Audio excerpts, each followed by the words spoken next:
datang kepada seluruh peserta yang hari ini telah hadir dalam acara WordPress Freedom Day yang berlangsung dari tanggal 1 hingga 4 Mei mendatang, di mana hari ini tepat di Maleo Ballroom ini kita akan membahas satu tema yang cukup menarik, yaitu dengan judul Jurnalis Profesional Melawan Hoax. Seperti yang kita ketahui bersama, perkembangan penyebaran berita palsu atau hoax melalui sosial media ini sekarang semakin bisa dibilang tingkatnya sudah mengkhawatirkan, di mana hoax ini sejalan dengan peningkatannya ini sejalan dengan situasi dan juga kondisi politik saat ini. Dan memang bukan hanya untuk politik saja, tapi berita-berita hoax ini juga sering digunakan untuk misalnya saja menghantam berbagai kepentingan, termasuk juga kinerja dari pemerintahan. Kondisi ini tentu saja juga sangat berbanding sejajar atau sejalan seperti itu dengan tingginya pengguna internet di Indonesia. Lebih dari 50%, sekitar 52% penduduk Indonesia ini bisa dibilang sebagai pengguna aktif internet. Jadi, dan yang lebih mengesankan lagi bahwa 123 juta diantaranya ini menggunakan media sosial. Jadi sementara itu, seperti yang kita ketahui bersama bahwa penyebaran dari berita hoax ini pun juga sebagian besar dilakukan di media sosial. Menjadi jurnalis yang profesional dengan menyajikan pemberitaan yang benar, sesuai fakta, cover both side, kemudian juga ya itu dia berimbang, dan itulah paling tidak bisa menjadi salah satu cara untuk kita bisa menangkal berita hoax. Baik, pada pagi hari ini kita akan menghadirkan beberapa narasumber. Sudah ada 2 orang narasumber kita yang sudah bisa bergabung. Saya langsung mengundang saja 2 narasumber kita yang bisa bergabung pada pagi hari ini. Pemret dari Net TV, silakan Kak bergabung. Dan juga ada Mbak Titin Rosmasari, Pemret Trans 7, Direktur Utama CNN Indonesia.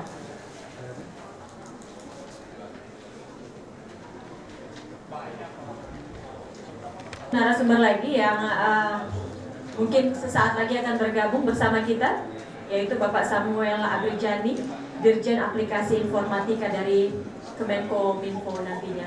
Dan saya sendiri, Utri Farza, yang akan memandu acara ini sebagai moderator. Kita langsung saja memberikan kesempatan kepada narasumber yang pertama, Kang Dede. Boleh, silahkan, terkait jurnalis profesional melawan hoax.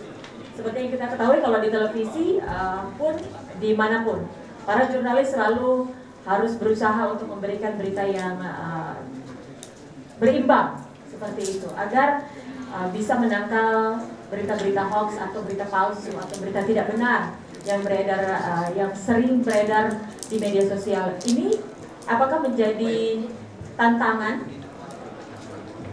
untuk menjadikan jurnalis Indonesia menjadi jurnalis profesional melawan hoax?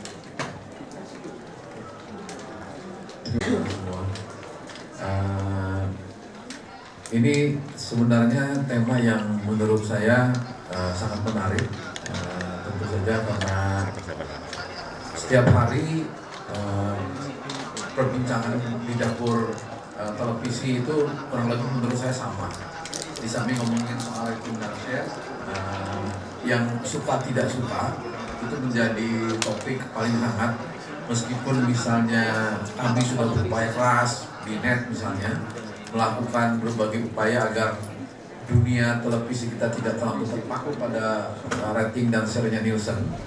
Tapi tetap saja dalam praktek sehari-hari, ketika kami jualan, ketika kami cari rezeki, ketika kami bicara tentang tentang program yang bagus, tetap saja karensi yang dipakai adalah karensi rating dan share yang dibuat oleh Nielsen. Nah, sehingga ini suka tidak suka membuat ya itulah kondisi yang ada. Nah, kondisi yang lain adalah suka tidak suka setiap hari kami terganggu dengan adanya berita-berita hoax tadi, karena kadang kita merasa kok berita kita tidak sepopuler berita hoax ya gitu kan. itu menggoda sekali di pemikiran kita gitu kan. Sering apa yang menurut kita buat sudah bagus, karena memang mungkin Net TV juga punya visi ketika didirikan, menjadi tidak menarik gitu ketika keluar angka di rating dan share-nya. Kemudian ketika kita melihat bahwa ternyata berita hoax-nya itu justru yang banyak dilihat oleh masyarakat gitu.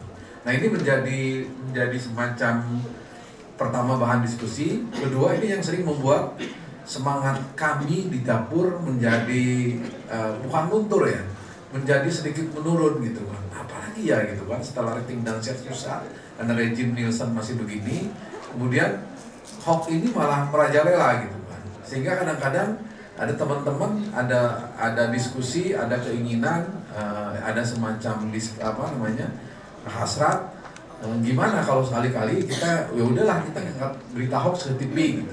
Itu sering muncul gitu kan.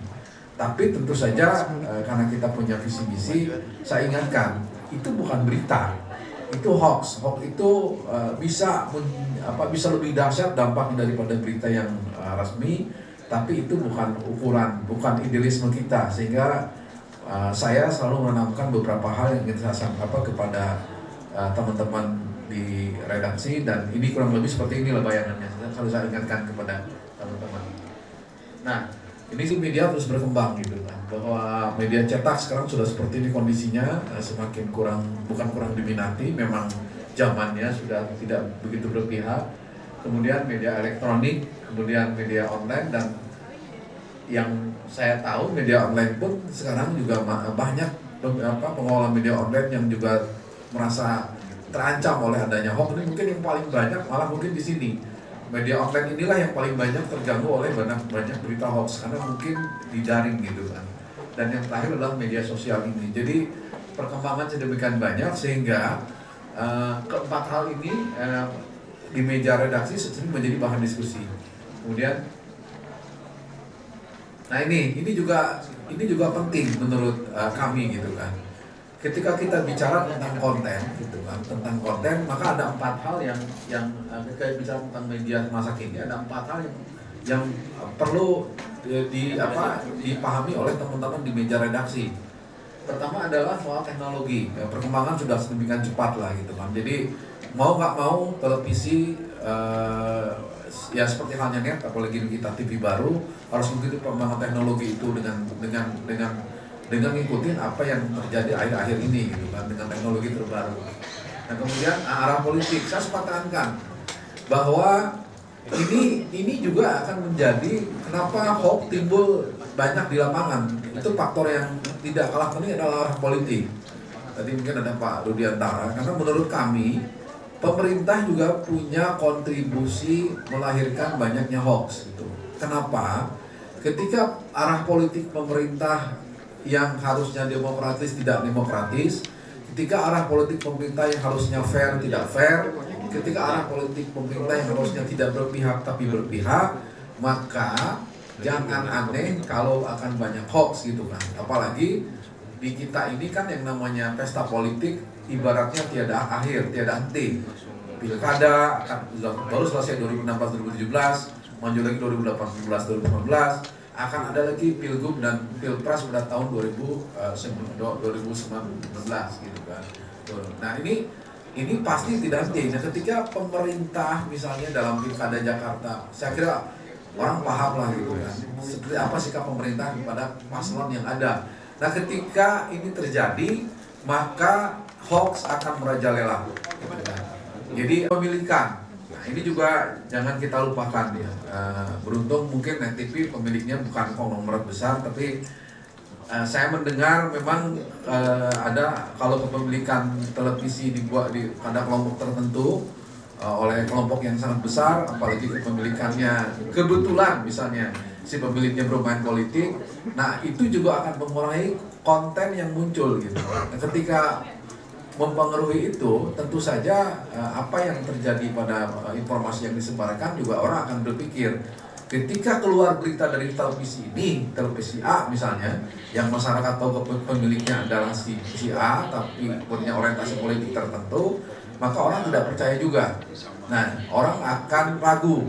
Nah ketika itulah menurut saya akan terjadi makin banyak hoax gitu kan ya kan, karena media menjadi makin tidak dipercaya setelah pemerintah, kemudian sekarang media juga tidak dipercaya gitu kan. Karena apa?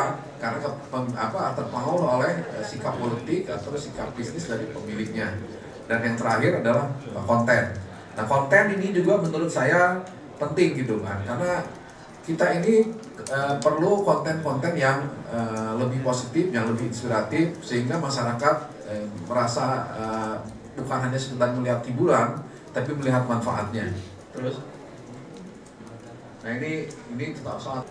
Nah ini di net itu saya mencoba sejauh ini sih alhamdulillah ya, pengalaman saya selama di net TV, berita net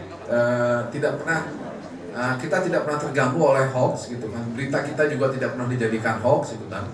Nah, ini apa kuncinya yang kalau sampai kepada teman-teman? Kuncinya adalah pertama, berita yang diangkat harus faktual. Gitu kan. Harus faktual itu maksud saya harus faktual, tidak mengarang-arang. Kemudian harus netral. Nah, kebetulan kita punya namanya juga netral. Sejauh ini pemilik kita tidak punya aspirasi politik, jadi mungkin netral. Ya. Kemudian balance, harus seimbang. Balance dan juga harus fair. Apa bedanya balance dan fair gitu? Saya selalu ingatkan kepada teman-teman bahwa seimbang aja, misalnya gini, yang namanya seimbang itu di meja redaksi itu sampai ke tingkat berapa jumlah yang ditayangkan. Misalnya ketika pilkada kemarin gitu kan, ketika pasangan itu, saya suka sampaikan, kalau ada berita nomor 1 harus ada nomor 2 dan nomor 3 gitu kan. Sudah dipenuhi itu gitu kan. Tapi kadang-kadang ada yang aneh gitu kan. Saya bilang tidak boleh terjadi berita 1, 2, 3 ada, tapi yang 1 beritanya bagus, yang 2 dan 3 beritanya jelek, atau sebaliknya, itu tidak fair. Jadi ya kalau kritisi, tiga-tiganya dikritisi gitu. Karena itu penting. Karena ketika kita secara jumlah sama, tapi kontennya tidak fair, ini juga menurut saya tidak benar gitu. Menurut kami di putaran 2 juga sama gitu. Jadi ketika ada putaran 2 ada 2 ini, ketika putaran 1 beritanya bagus, kemudian pasangan 2 beritanya bagus, tidak bisa pasangan ketiganya beritanya jelek dan sebagainya. Ini pasti di lapangan terjadi gitu kan. Karena kita juga paham gitu kan, di kantor sendiri meski kita punya prinsip dasar seperti ini, orang per orang gitu kan, person per personnya tidak sama. Ada yang punya arah politik ke nomor 2, ada yang ke nomor 3. Itu juga terasa banget gitu kan. Jadi ketika saya tahu ketika si produser A menghandle berita, misalnya kita ada berita net 12, saya akan tahu dia akan lebih banyak condong ke nomor 3. Tapi ketika si produser ini akan condong ke nomor 2, itu juga terasa gitu kan. Nah itu harus selalu diingatkan kembali, sehingga kalau terjadi kita pasti tegur, dan kalau perlu kita SP kalau terjadi kejadian seperti itu. Kemudian yang terakhir, inspiring. Menurut saya media itu bukan cuma memberikan informasi, dia pun harus inspiring, harus memberikan inspirasi kepada penontonnya. Terus, nah ini yang mungkin supaya lebih jelas, apa sih faktual menurut versi di Net TV? Pertama, peristiwa yang sebenarnya, peristiwanya ada sebenarnya. Kemudian gitu kan, akhirnya ya yang jadi korban adalah harapan di lapangan. Apa adanya, tidak ditambah-tambahkan gitu kan. Kemudian saya menyebutnya kalau di net, karena kebetulan saya megang program entertain news gitu kan, saya nyebutnya no gosip. Nggak boleh ada gosip di net beritanya gitu kan, sekalipun itu berita artis. Karena menurut saya hoax itu bukan cuma berita politik, tapi kadang berita hiburan juga muncul gitu kan. Tidak boleh ada gosip gitu kan. Kemudian netral itu tidak berpihak, itu sudah pasti, tidak berpihak ke kelompok manapun. Kemudian no politik dan no politik tapi bukan apolitik. Artinya begini, kita harus bersikap sebagai station, kita tidak bermain politik gitu kan, tapi tidak anti politik. Jadi kebijakannya adalah kalau misalnya ada kru, bahkan kita pada karyawan, kita memang tidak berpolitik TV-nya, tapi bukan berarti teman-teman tidak boleh menggunakan hak politik. Kita dorong malah, kalau dia penduduk Jakarta kayak kemarin, gunakan hak politiknya. Kalau dia punya semangat untuk mendukung salah satu, silakan, asal tidak di layar gitu. Kemudian mendorong partisipasi politik rakyat, kita terus gitu kan dalam pemberitaannya. dan memberi ruang yang sama tadi itu yang apa namanya kepada setiap kelompok. Kemudian balance, nah ini memberi kesempatan yang sama. Tadi yang saya bilang kalau jumlahnya beritanya di satu program itu 2 item, yang lain 1 item, semuanya 2 item. Ketika satu item sama gitu. Kemudian bahkan ya ini penting, saya sampai menekankan waktunya pun harus sama gitu kan. Kadang-kadang apa? Karena kadang-kadang ada berita satu kelompok itu durasinya hanya 1 menit, atau kelompok lain 2 menit, dua-duanya ada, tapi durasinya beda. Ini pasti implikasinya tidak fair, tidak menjadi adil lagi gitu kan. Dan yang terakhir adalah over both side, di TV, di online dan di new media. Kebetulan kita juga mulai belajar online dan new media. Terus, nah ini sayangnya nggak bisa diputar videonya, padahal saya sudah menyiapkan materi dengan videonya. Kemudian konten fair, tadi konten harus adil, gitu kan. Tidak tendensius, artinya tidak bersikap tidak fair kepada salah satu kelompok manapun. Dan positive thinking, ini yang perlu dikembangkan saya rasa gitu kan. Ketika media mengembangkan negative thinking, maka bahaya bagi peran media itu dalam mengangkat partisipasi masyarakat. Tapi ketika positive thinking, insya Allah media akan punya peran banyak dalam mengangkat partisipasi masyarakat, dalam menggairahkan politik masyarakat, dan juga dalam menghidupkan semangat demokratisasi. Kebetulan kita itu menekankan pentingnya inspiring karena apa? Karena saya rasa tayangan televisi itu bukan cuma sekedar untuk dilihat, sekedar hiburan, sekedar memberikan informasi, tapi juga harus memberikan inspirasi. Kenapa gitu kan? TV itu juga harus memberi contoh yang baik gitu. Karena selama ini banyak mungkin negeri kita banyak yang tidak baik gitu kan. Banyak korupsi, berita korupsi, kemudian kriminal dan sebagainya. Tapi kita juga kadang-kadang harus selalu mengangkat sosok-sosok orang yang baik, orang-orang yang punya kredibilitas, orang-orang yang inspiring gitu. Sehingga masyarakat kita juga menjadi lebih baik gitu kan. Jadi mereka punya semangat. Oh, negeri ini ternyata masih banyak orang baik ya gitu kan. Jadi penonton harus diberi semacam stimulus semacam itu. Kemudian mengangkat sosok yang positif tadi, saya kira banyak di negeri ini, anak muda, pegawai, bahkan polisi sekalipun. Makanya saya menyebutkan 86 gitu kan. 86 itu saya benar, ini harus cerita. Saya ingin cerita ketika saya pertama kali mengusul program 86, kemudian dibawa ke polisi, presentasi depan polisi, maka pertanyaan yang lucu dari polisi adalah, emang bener deh polisi banyak baik yang begini gitu. Nah ini kan lucu gitu kan. Ketika saya presentasi malah polisi yang ragu, bukan kaminya yakin, polisinya malah nggak yakin. Untunglah saat itu kebetulan ada Pak Soehardi Alius Kabar Eskrim yang bilang udahlah biarkan mereka bikin dulu programnya gitu kan. Dan yang kami bikin itu apa adanya, tidak ada ditambah-tambah. Lepas mungkin kalau ada kamera polisi jadi baik semua gitu kan, bisa jadi gitu kan. Tapi yang kami bikin sama sekali tidak ada rekayasa. Karena kami berpikir kalau kita nyimpen kamera di perempatan Kuningan atau perempatan Pancoran, itu dalam waktu sekitar sehari aja kita bisa dapat 5 episode. Orang yang ditilang karena melawan arus, karena bertiga, tidak pakai helm, dan sebagainya itu pasti ada. Itu selalu ada dengan yang seru, itu realitinya. Kemudian ketika penangkapan, semua juga seperti itu. Lepas ya, karena menurut saya kamera itu punya pengaruh. Ketika kita ngikutin seorang sejumlah buser mengejar seorang penjahat, mereka jauh lebih semangat dibandingkan ketika tidak ada kamera.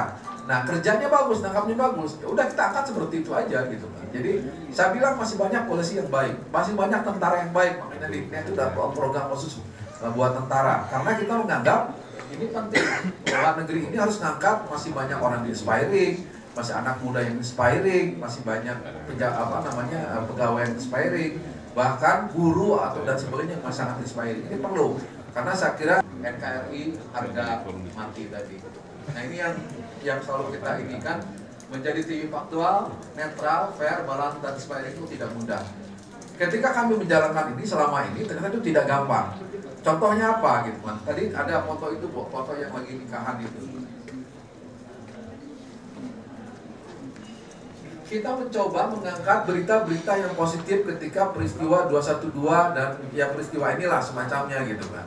Nah, ini kita angkat. Jadi ada satu pasangan yang akan menikah di katedral. Pada saat peristiwa terjadi, kita angkat karena kita ingin katakan bahwa negeri yang menjadi persoalan dalam kasus 212 dan lain-lain itu mungkin ada sisi agamanya, tapi menurut saya yang paling kuat adalah masalah politik gitu kan. Makanya kita angkat. Ternyata ketika peristiwa ini terjadi, ada masyarakat yang ketika ada kelompok yang akan menikah dari yang di katedral malah dibantu, malah didukung, bahkan malah diantar sampai ke katedral supaya mereka bisa aman. Nah, ini menurut saya kan untuk menunjukkan bahwa Indonesia itu harmoni gitu kan, bahwa Indonesia itu sangat toleran gitu kan. Meski mungkin beritanya tuh seakan-akan ini ada masalah agama dan sebagainya. Tapi apa yang terjadi teman-teman? Ini ketika kemarin ini begini, ada kelompok yang memakai video ini gitu kan untuk menunjukkan untuk menegaskan kebenaran kelompoknya. Jadi ada ya semacam hoax atau semacam campaign dan sebagainya disebutkan. Lihat gitu kan, lihat itu tayangan net ada menunjukkan bahwa ternyata kelompok kami bukan kelompok yang anti toleransi. Kelompok kami juga sangat menghargai perbedaan gitu kan, itu dipakai gitu, dan itu membuat kami cukup riuh jujur aja gitu kan, karena kelompok sebelahnya ngomong, ternyata mendukung kelompok ini ya gitu kan, sampai seperti itu. Padahal tujuan kami ngangkat ini adalah justru untuk mengangkat bahwa negeri ini memang menghargai perbedaan gitu, bukan negeri ini menghargai harmoni, bukan menghargai bukan tujuan yang lain. Nah, ini yang terjadi. Dan terakhir dari saya, kunci menurut saya untuk melawan hoax itu tentu saja kita kalau kita berharap kita bisa mampu menangkal itu sangat tidak mungkin sebagai media, karena pada posisinya pada sekarang ini hoax itu bukan cuma sekedar menjadi masalah, tapi juga menjadi saingan dalam prakteknya dalam kehidupan kita sehari-hari, karena masyarakat kita ya seperti itu gitu kan, lebih suka berita-berita yang memang mungkin menghebohkan, yang mengagetkan dan juga kontroversial gitu kan. Nah, yang punya tugas untuk menjadi pemerintah yang baik gitu kan, media punya tugas untuk menjadi media yang baik gitu. Kedua-duanya harus bersikap seperti itu. Dan yang di atas segalanya adalah bagi kita di media, kita harus menjadi media yang benar-benar mengangkat, yang benar-benar melaksanakan prinsip-prinsip jurnalisme profesional, sehingga ketika dalam prakteknya orang makin tahu bahwa berita yang benar itu adalah berita yang ada di media, bukan berita yang ada di hoax. Itu saja Mbak Utri, terima kasih. Baik, demikian pemaparan dari Gede Apriyadi. Mbak Titi, silakan Mbak. Terima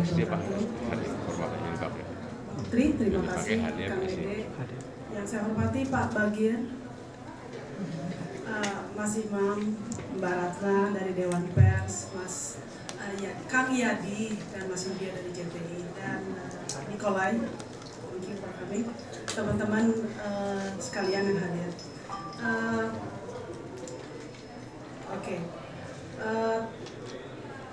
Dapat tugas dari Kang Yadi bahwa saya akan membahas soal hoax gitu. Tadi Mbak Utri, Kang Dede bilang hoax itu penting, menarik. Saya menambahkan penting karena ketika audionya agak tadi terus ya. Case ini itu dialami oleh semuanya. Semua akan kena dampak. Bukan hanya media, pemerintah, individu pun bisa kena. Kalau kita ngomong media saat ini, saya di Trans 7 dan CNN Indonesia, yang kalau digambar oleh Kang Dede bahwa banyak media-media yang dianggap berafiliasi misalnya dengan partai politik atau pemiliknya memiliki partai dan beda kepentingan, kena korban baik di pemerintahan maupun di lapangan. Kita beberapa media juga yang nggak ada kaitan itu bisa kena juga. Jadi dampaknya bisa semuanya. Ketika dari sekian tugas kita, dari mulai mencari berita, meliput, mericek, kita ada tambahan lagi. Kadang-kadang kita harus menjadi sebagai memberi klarifikasi bahwa berita itu benar atau tidak. Kita akui ya, yang bekerja di newsroom, sering mendapat pertanyaan, Mbak Titin ini bener nggak beritanya? Mbak Titin ini bener nggak? Atau newsroom harus kayak piring kotor kita harus cuci lagi bahwa berita itu salah. Sebenarnya ini bisa highlight yang disampaikan Kang Dede. Ini sebenarnya bisa terjadi karena kita juga, media juga. Orang menganggap bahwa sudah mulai turun sekali kepercayaan masyarakat kepada media. Harus kita akui bahwa memang menurun, sehingga peralihan orang mencari informasi bukan hanya lewat media massa itu memang diakibatkan salah satunya itu. Di sisi lain memang secara natural memang terjadi perubahan dari mana masyarakat mengkonsumsi informasi. Nanti saya akan di slide-slide berikut saya akan sampaikan. Saya harus mengatakan bahwa dalam tema ini media menjadi atau masuk dalam putaran hoax. Media di dalamnya, media menjadi korban, dan media mengklarifikasi. Putaran ini akan terus terjadi seperti putaran setan gitu, yang tugas kita bicara dari sini adalah kita harus punya komitmen dan cara untuk keluar dari sini. Ini hoax ini bukan hanya saat pilkada, saat kegiatan politik, hoax itu akan terus terjadi. Saya memberi contoh, beberapa tahun lalu program kami di Trans 7, program Hasanah, itu dapat protes dan kemudian kita dipanggil KPI untuk satu liputan, satu episode yang kita tidak lakukan. Hanya ada pihak tertentu yang mengganti judul, memotong isinya, sehingga kemudian jadi sumber fitnah. Dari judul indahnya bersalawat diganti menjadi haramnya salawat. Itu perbedaan yang sangat jauh dan kita mendapat korban itu contohnya. Ini saya mau contoh 2 hari lalu rekan korban nih gitu, soal karangan bunga di Balai Kota. Orang menganggap ini CNN Indonesia.com. Tanya, bener nggak nih gitu, karena isinya semacam itu. Semakin banyak pertanyaan, sehari berikutnya baru kita harus akhirnya melihat bahwa memang harus CNN.com harus memberikan klarifikasi. Next one. Ada pointer saya. Oke. Akhirnya kita berikan, teman-teman memberikan ini karena pertama kita diamin, tapi lama-lama kok jadi mengganggu karena banyak sekali pertanyaan. Indonesia.com tidak pemiliknya pun tidak berafiliasi dengan partai, tapi tetap kena kok. Ini hanya satu contoh relevan. Hari Jumat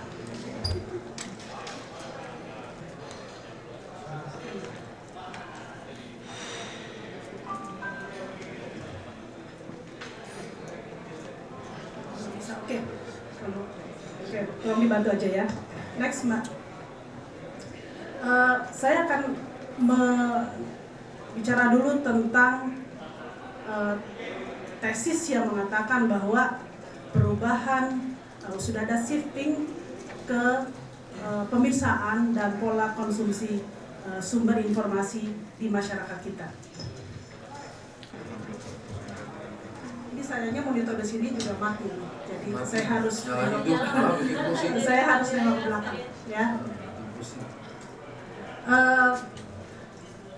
Dari mana sih sebenarnya masyarakat ini mengkonsumsi informasi berita?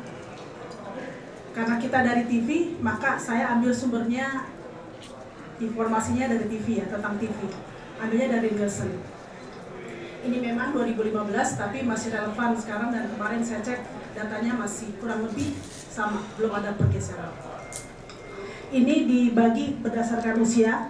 Di sini rasanya silent generation udah nggak ada ya, atau ada di sini nggak ya? Oke. Yang baby boomer siapa ya? Di sini ya. Oke. Kelihatan dari grafik ada 2. Yang TV itu yang silent generation itu paling tinggi, semakin memang menurun ketika masuk ke generation Z atau millennials. Itu semakin menurun. Mereka nanti shifting, mereka tidak terlalu banyak nonton informasi di televisi. Sementara berbeda dengan sebelahnya, yang search engine yang mereka mencari di sosial media itu semakin tinggi ke millennials. Kecil di silent generation dan baby boomers, tapi membesar meninggi di millennials. Ya, lanjut. Kalau konsumsi media, kita bagi yang berdasarkan kelasnya. Kelas upper, kelas A, ini kelas A kategorinya pengeluarannya 12 juta per bulan. Nah, sementara kita menengah dan bawah, kita warna biru. Ya. Untuk yang tidak price sensitive, itu dia tidak berpengaruh. Dia tetap bisa berlangganan majalah, koran, tabloid. Sementara yang kelas menengah ke bawah, mereka tetap nonton TV karena gratis. Internet cukup tinggi karena memang sekarang data juga nggak terlalu mahal. Tapi kalau untuk berlangganan majalah segala macam itu kecil. Saya curiga kebanyakan baca majalah juga karena di kantor ya, karena kantornya berlangganan majalah atau tabloid. Ya. Jadi kemampuan finansial mempengaruhi dari mana dia mencari informasi. Oke.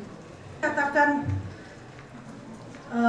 munculnya millennials, orang beralih ke search engine, orang beralih ke media lain, sehingga TV ditinggalkan.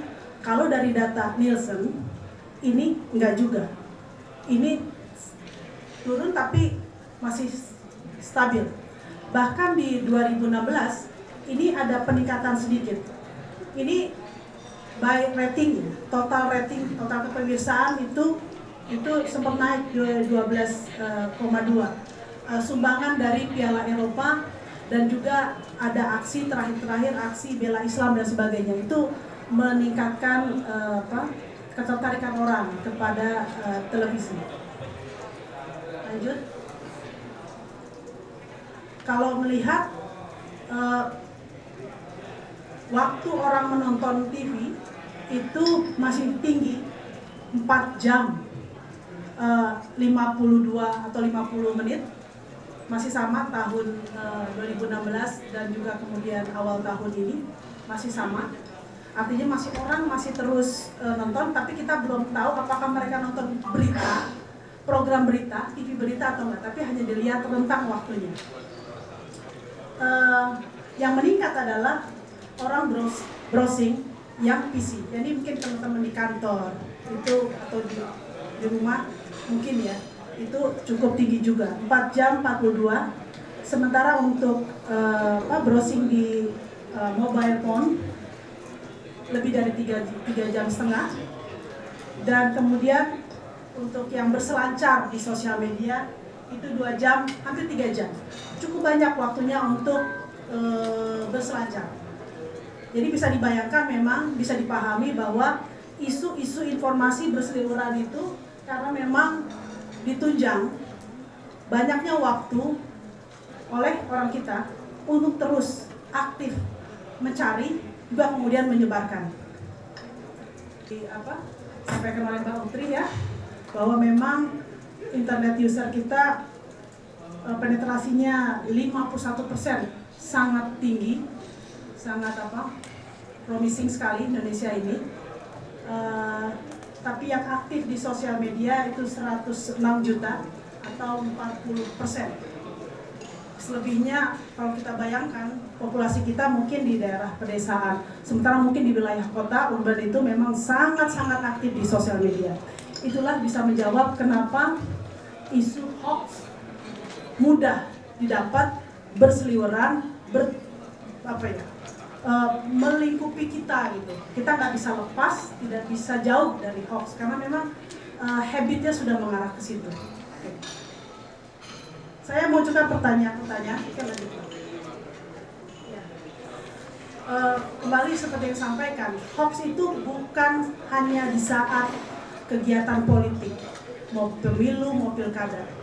Dikatakan nanti 2019 akan ramai lagi.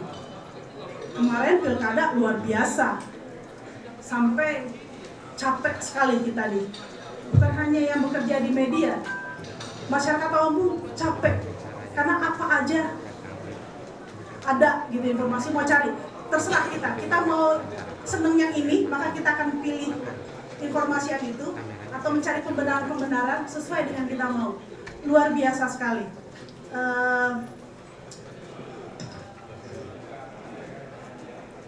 Dan nanti dari mulai 2017 nanti ada 2018 ada pilkada lagi toh, kemudian habis itu langsung pemilu dan pileg.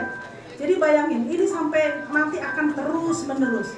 Karena itu bukan hanya menarik isu ini menjadi sangat penting dan relevan kita bahas. Juga dalam hoax itu bukan hanya orang awam, tapi juga banyak orang penting, orang pinter sekalipun kena. Senior jurnalis pernah kena, nggak usah saya sebut, tapi beliau men-share, dan ternyata itu salah. Dan itu masih beberapa lagi. Padahal sebagai senior harusnya mempelajari, harusnya taat asas, yang namanya informasi harus diverifikasi, harus cek dulu sebelum disebarkan. Tapi itu terjadi, ini kenapa? Jadi ini bukan hanya dilakukan hoax ini atau di korbannya orang-orang yang biasa, tapi orang pintar, orang berpengaruh bisa sangat mungkin menjadi korban dan masuk dalam putaran hoax ini. Itu yang saya bilang tadi, harus kita putus rantainya. Dengan cara apa? Alhamdulillah tadi Kang Deja sudah masuk kepada isi redaksional, kebijakan redaksional atau editorial policy. Itu menjadi penting. Bagaimana kita memutus rantai hoax, memerangi hoax. Di Istana Wapres kemarin diluncurkan Jawara, jaringan wartawan anti hoax. Kita masuk atau tidak itu bukan yang mau saya bahas, tapi semangatnya sama. Saya berasumsi sebagian besar adalah media, teman-teman media di sini punya semangat memerangi hoax. Kenapa? Kalau dibiarin, yang rugi bukan hanya media, tapi masyarakat, karena waktunya akan habis tersita hanya untuk mengurusi isu-isu yang buruk atau busuk. Saya mengutip disampaikan Pak Budiono Darsono di 3 hari lalu. Kenapa media punya peran penting? Isu yang muncul di sosial media atau hoax itu sebenarnya sampah, sebenarnya tak bernilai. Tapi menjadi bernilai ketika media mainstream ikut memberitakannya. Media mainstream, TV, radio, koran kerap menjadikan isu di sosial media sebagai bahan pemberitaan. Lihat trending topik, lihat bahasan orang, mungkin tanpa cek ikut menyebarkannya. Jumlah korban, atau pernah media ada satu peristiwa gempa atau apa, fotonya bukan foto di situ, kecelakaan pesawat, diambil saja tanpa ngecek apakah benar itu fotonya di situ, apakah benar lokasinya yang seperti disebutkan.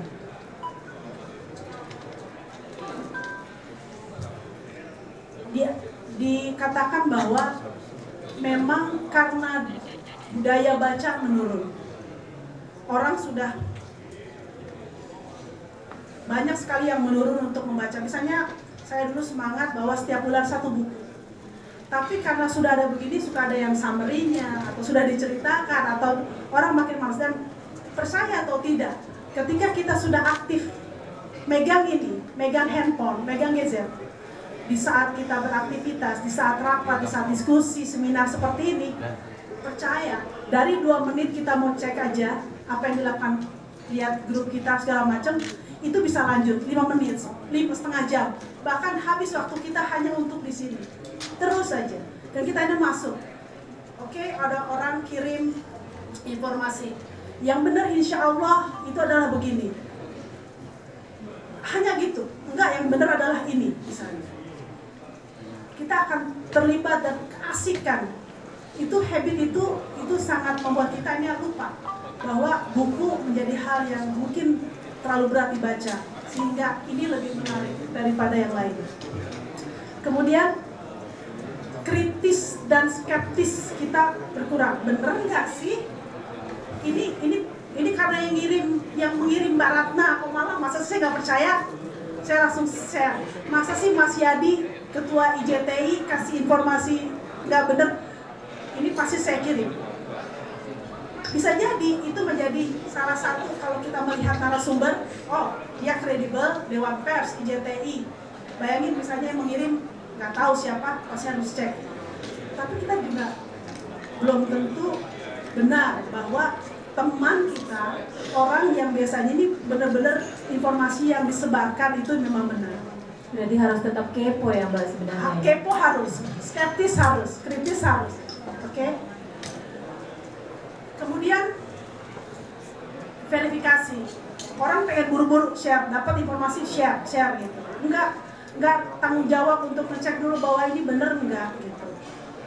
Lafalnya benar enggak, kirim aja langsung. Nggak mau coba untuk dicek, oh ini tulisan siapa nih, bener nggak tulisannya, kan bisa kita lakukan verifikasi. Media juga nggak harus media, siapapun bisa verifikasi.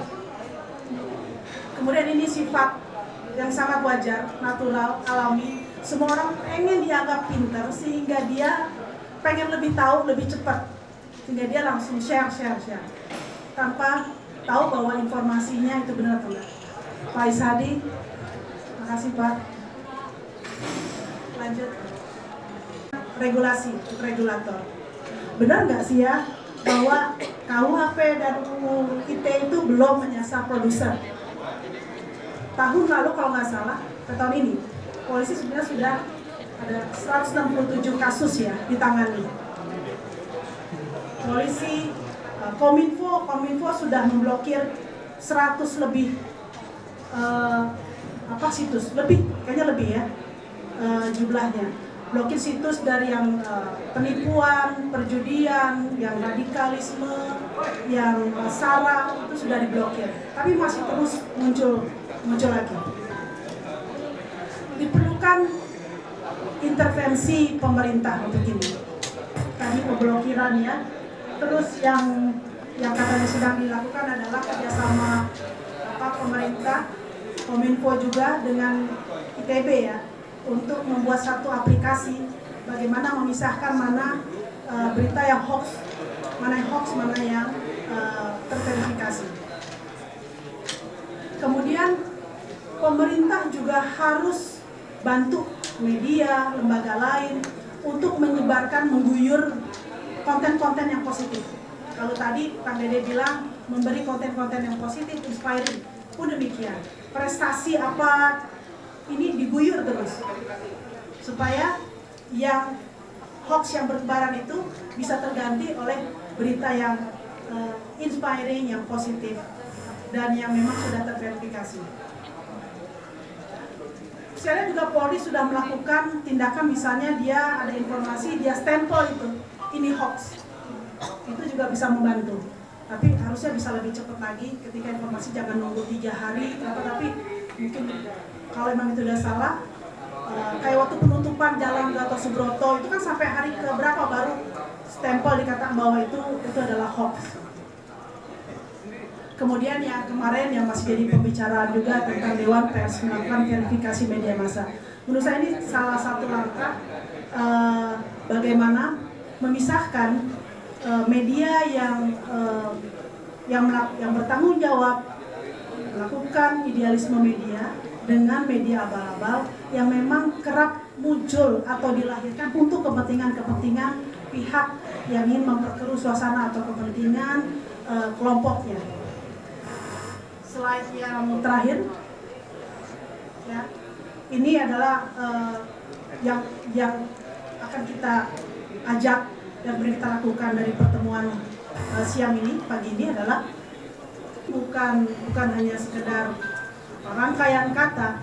Rangkaian kata itu bisa oleh siapapun, tapi karena kita bukan aktivis, kita bukan politisi, rangkaian kata bisa kita lakukan dari newsroom kita, dari diri kita sebagai jurnalis.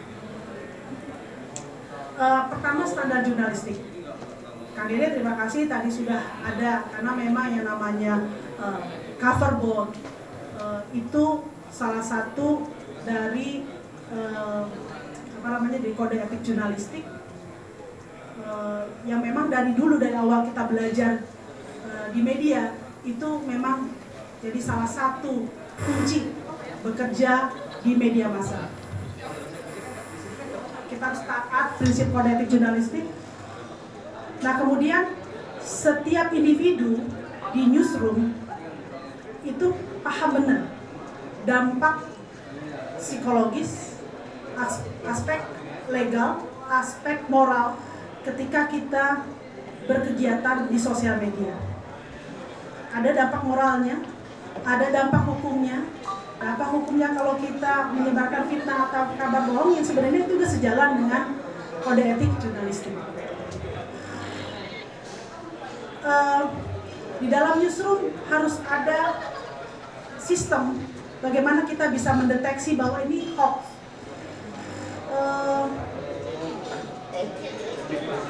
Di CNN Indonesia ada yang namanya standar and practice yang harus dibaca, dipahami oleh jurnalisnya, bahwa ketika individu hendak menyampaikan informasi atau menggunakan sosial media ada aturan-aturannya. Apa yang disampaikan bisa mencerminkan dia, apa yang disampaikan bisa merepresentasi dari organisasinya, sehingga orang harus diingatkan bahwa informasi yang Anda sampaikan apakah opini sendiri ataukah memang ini polisi dari editorial. Kemudian bagaimana kita menyaring sumber informasi kita, apakah narasumber itu memang kita ketahui dari mana, lembaganya terpercaya, bahwa sekali dua kali dia menyampaikan informasi dan itu benar. Kalau satu informasi bahwa dia keliru, kita akan sebut bahwa dia bukan narasumber yang terpercaya. Proses untuk kita membuat langkah-langkah bahwa narasumber itu sumber medianya itu kredibel atau tidak, itu sudah ada di dalam SNP itu. Ada buku putih di setiap newsroom. SOP-nya terkait dengan sosial media sudah dibuat dan kita memiliki itu. Ada informasi dari mana, bagaimana cara, bahkan bagaimana cara kita memberi jawaban ketika misalnya media kita menjadi korban dari hoax itu. Yang kemudian penting juga adalah literasi, mediasi dan sosialisasi kita ke masyarakat. Ini yang juga sangat penting. Satu hal yang perlu kita lakukan adalah mengembalikan lagi kepercayaan masyarakat kepada media massa. Itu nggak mudah, karena masyarakat sudah punya stigma. Oh, media TV dianggap, maaf, pembodohan, meskipun saya punya argumen untuk itu. TV ini isinya nggak benar, media ini, koran ini partisan dan sebagainya. Kalau memang mau sosialisasi, mau mediasi, maka semuanya punya komitmen untuk bertanggung jawab, kembali kepada regulasinya, kembali kepada komitmen awal ketika media itu lahir.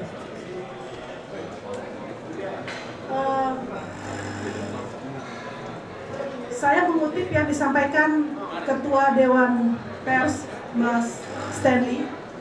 Masyarakat harus paham apa itu info, apa itu berita.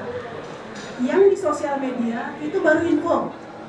Info itu tidak bisa kita sebut sebagai berita. Ini hanya awal. Tugas kita untuk membuat info itu menjadi benar ketika kita melakukan verifikasi, cek-recek, dan sebagainya. Sebelum saya menutup, saya mengatakan bahwa hoax ini adalah isu kepentingan kita bersama, dan tugas kita mengembalikan lagi masyarakat negara kita kembali aman, kembali damai, tidak dengan disebarkan atau menyebarnya informasi-informasi yang tidak jelas, tidak bertanggung jawab, yang kotor, yang tidak beradab. Jadi itu dari saya. Terima kasih. Mbak Titin demikian tadi pemaparan terkait profesionalisme jurnalisme dalam menangkal berita hoax, di mana kita ketahui bersama bahwa setiap media, setiap newsroom memang mempunyai satu SOP, di mana dari SOP tersebut mengharuskan atau mewajibkan kepada para jurnalis yang bekerja di suatu media untuk bisa menyaring informasi-informasi di luar maupun juga narasumber-narasumber yang menjadi isi dari berita kita setiap harinya, begitu ya Mbak? Baik, satu lagi narasumber seharusnya akan bergabung bersama kita di sini, namun sepertinya beliau masih berhalangan hadir, entah masih di jalan atau bagaimana. Namun kami mengundang salah satu perwakilan dari Russian Embassy, ada Mr. Nikolai, untuk bisa bergabung sama kita di sini dan menceritakan sedikitnya atau setidaknya bagaimana situasi media atau pers sendiri di Rusia terkait berita hoax. Silakan. Terima kasih atas presentasi, ini sangat menarik. Saya mau hal itu juga sangat penting untuk hal itu juga sangat penting untuk Rusia. Kalau boleh saya mau mengatakan bagaimana Rusia peran melawan fake news hari ini. Yang pertama, kami bekerja sama secara langsung dengan para audiens dan memberikan informasi yang berkualitas secara tepat waktu yang dalam didukung oleh fakta, angka dan contoh-contoh konkret. Saya rasa ini menjadi sarana yang paling penting untuk melawan agresi dari sisi informasi.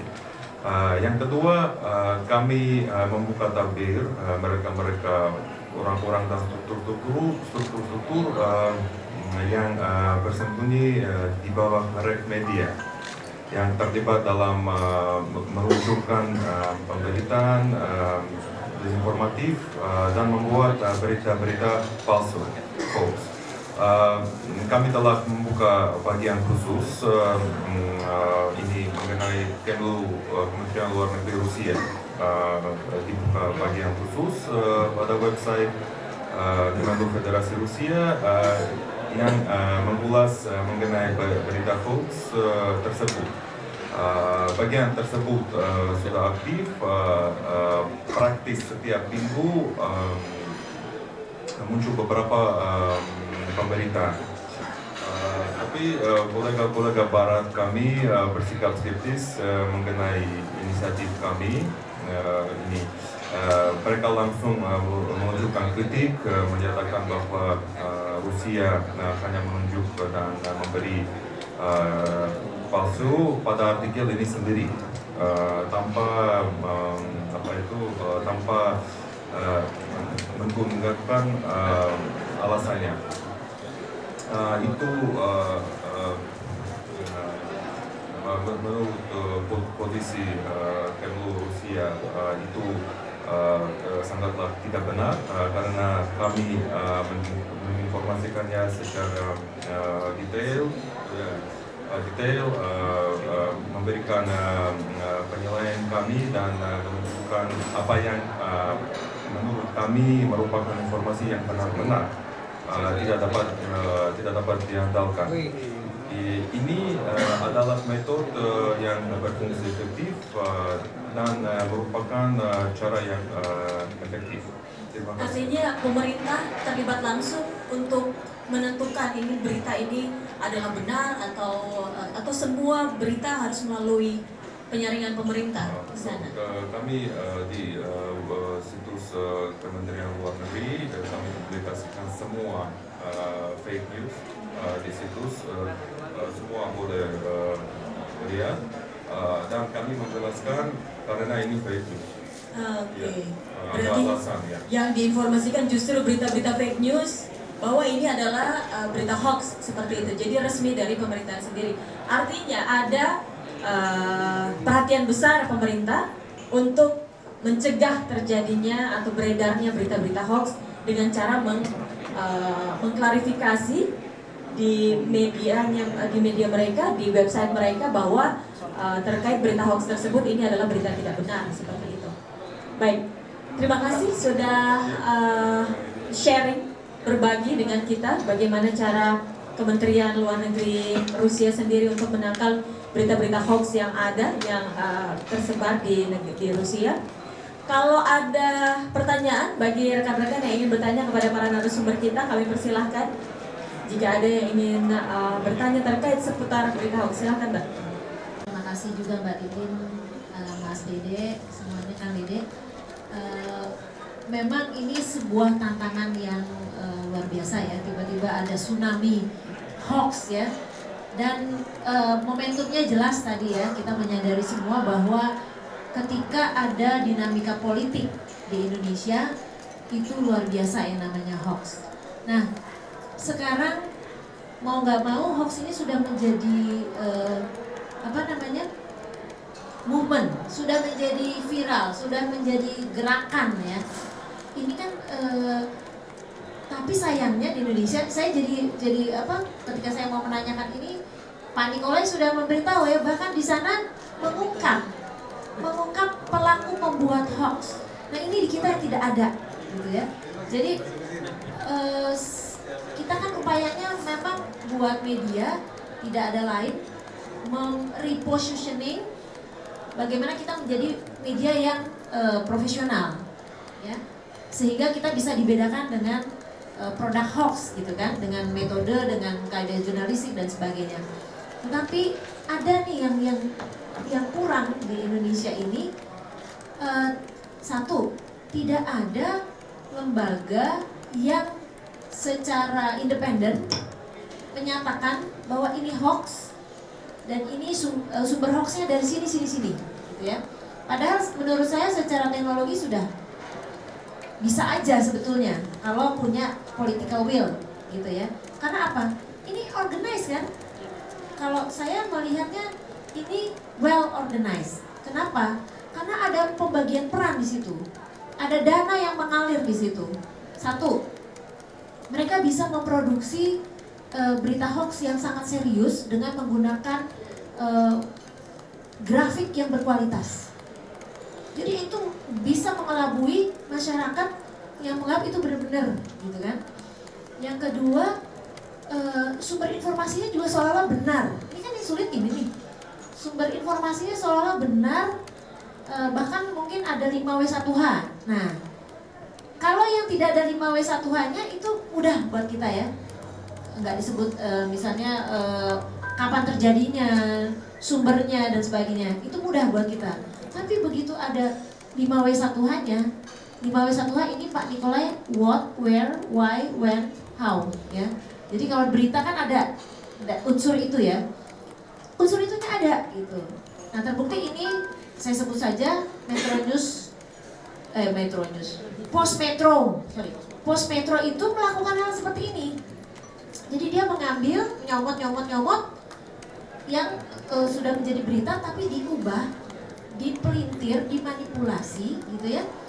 Diberikan judul yang bombastis sehingga dia jualan dan dia meraup uang gitu. Kan ini kan sudah sangat serius ya. Tapi sampai sekarang tidak ada lembaga.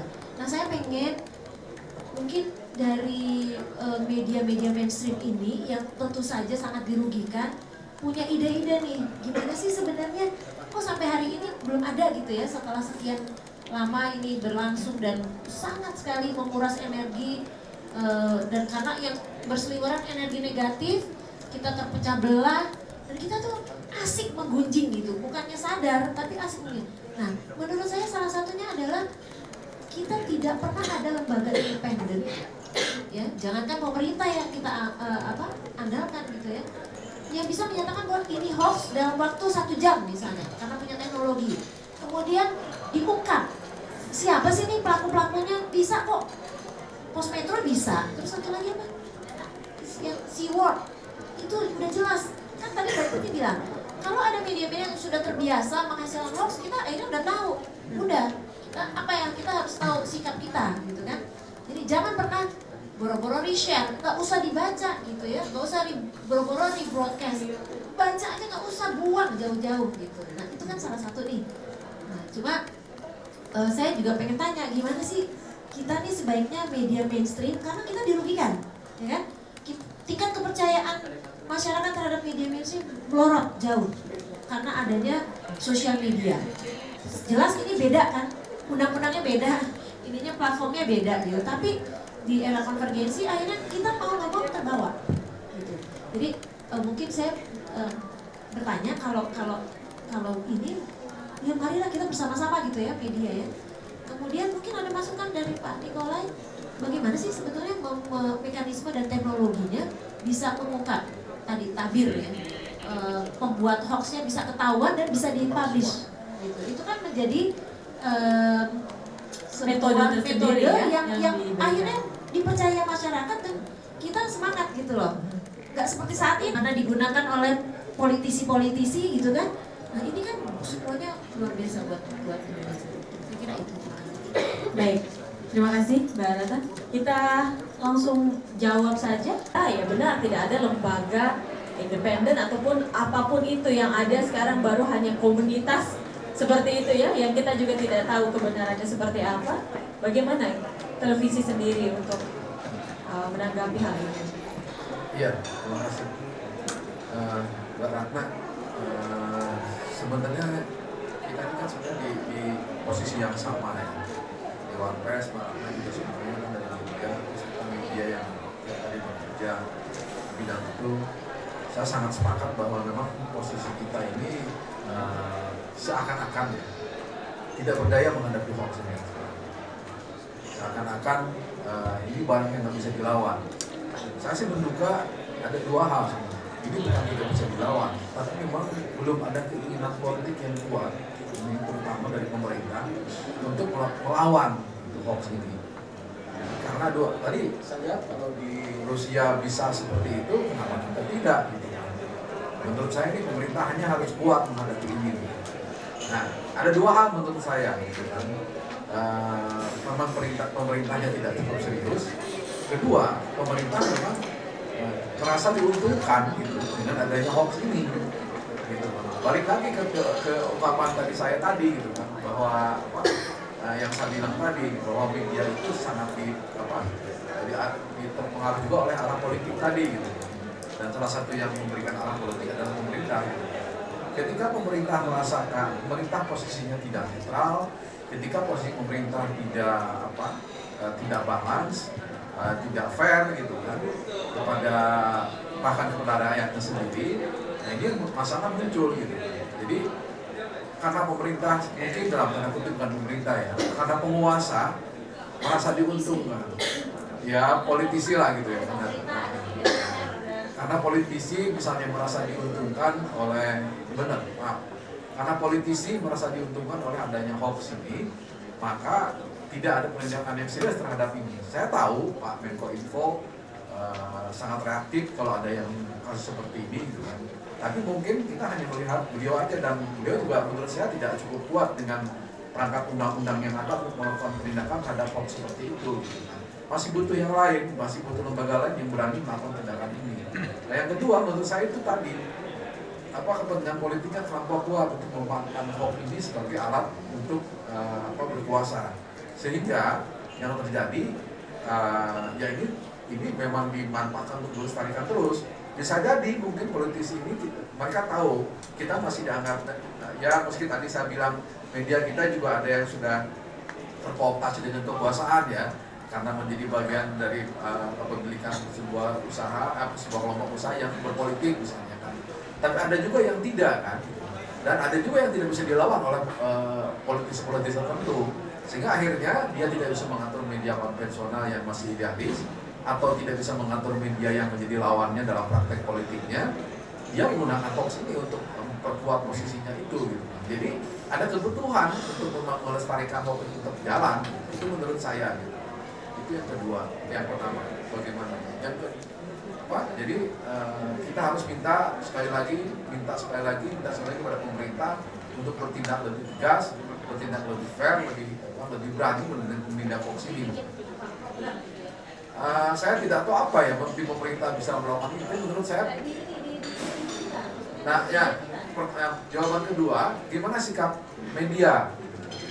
Ya, kalau sikap media menurut saya apa yang kita lakukan selama ini, tadi Mbak Tita sudah memaparkan juga, saya sudah menyampaikan juga, apa yang dilakukan oleh media kita selama ini sudah cukup untuk menangkal hoax itu gitu kan. Bahkan kita kan merasakan tadi itu hoax itu bukan cuma sekedar fenomena, bukan cuma sekedar gerakan sebenarnya, tapi ancaman buat kami. Karena saya tahu kita sering berkumpul dengan teman-teman PMR juga di media online, mereka menganggap mereka ini udah kalah populer dengan hoax gitu kan. Media dari online portal-portal yang ada ini sudah kalah. Kalau dihitung viewersnya itu udah jauh lebih banyak yang membuka hoax daripada itu. Padahal kadang-kadang tadi sumber yang diangkat oleh media yang hoax itu dari media yang resmi gitu kan. Mungkin bisa dari TV, bisa dari cetak, bisa juga dari online. Yang paling gampang kan online, tinggal copy paste, dia utak-atik aja gitu kan, beberapa poinnya yang dia buang atau dia tambahkan, sehingga beritanya seperti itu. Apa yang kita lakukan selama ini menurut saya sudah cukup maksimal. Hanya kita mungkin yang penting adalah kita harus lebih bareng-bareng nih menghadapi ini, gitu, tidak masing-masing. Selama ini menurut saya prinsipnya sudah sama. Kita ingin menjadikan media kita media yang profesional, media yang kuat, ya, dan media yang menegakkan kode etik jurnalistik, menegakkan undang-undang pers, juga menegakkan P3SPS kalau televisi, sehingga apa yang tayang di media kita dijamin ini bukan hoax, tapi benar-benar berita apa adanya, yang berita faktual, berita yang bisa dipercaya. Itu saya rasa. Mbak Titin, ada yang mau ditambahkan?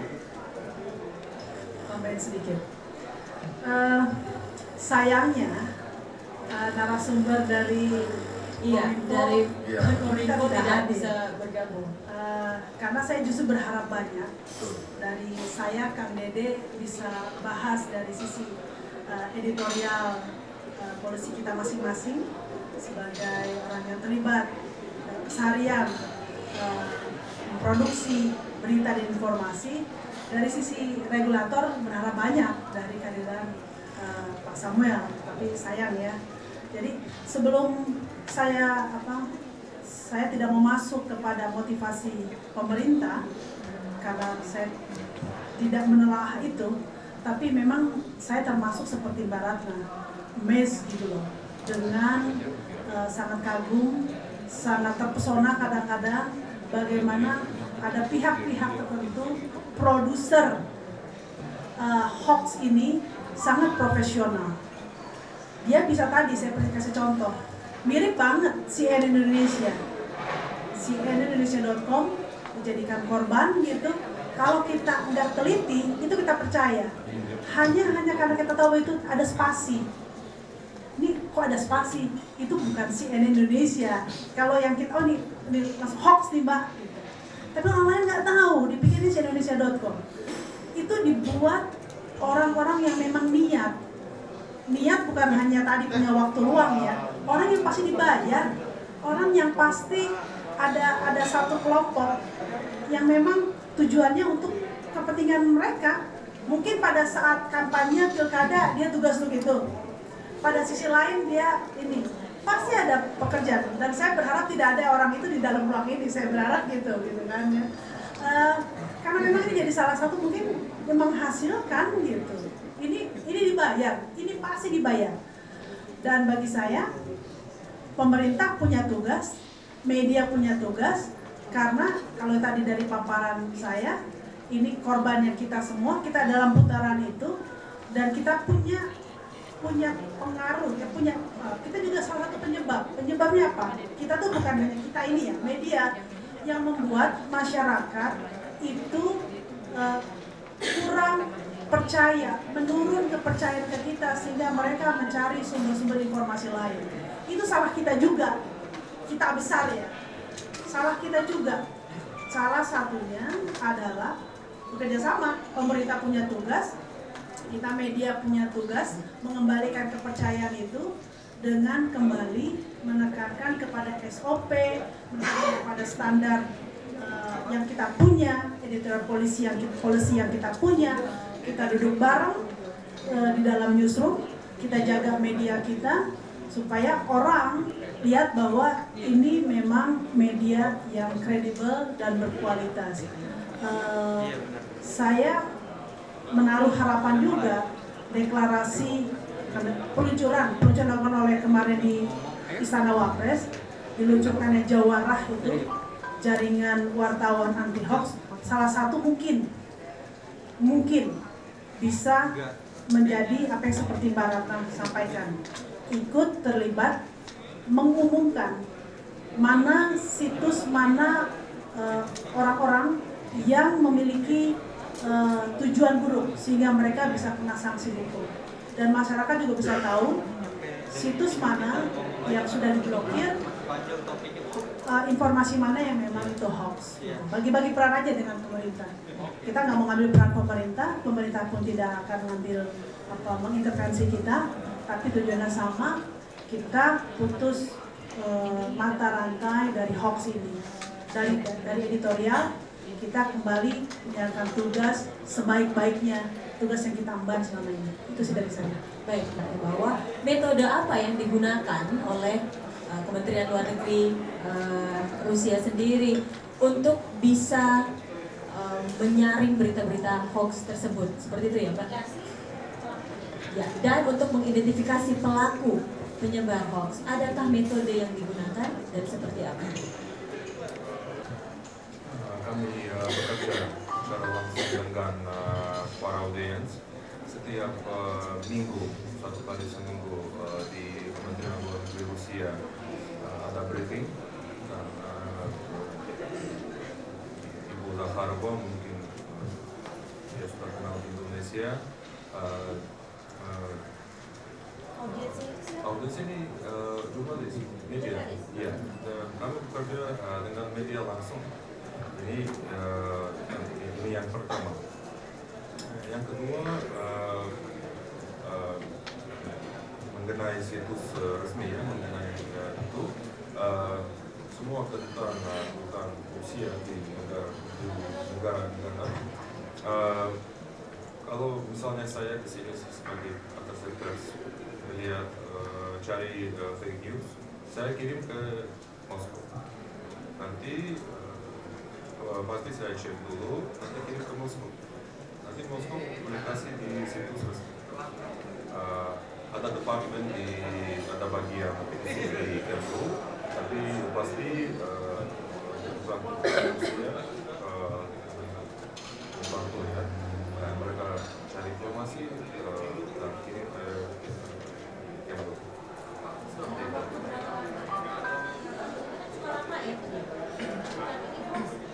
Menentukan bahwa berita tersebut hoax atau bukan, untuk mengklarifikasi. Is it more than a day or just an hour? Ini tergantung topik ya, ini tergantung hal. Kalau ini mengenai politik, ya saya mengerti, saya bisa mengerti ini fake atau tidak. Kalau ini mengenai Rusia, pasti saya tahu Rusia dan saya mengerti bahwa ini fake news. Ya. Kami punya posisi ya dari Indonesia juga. Kami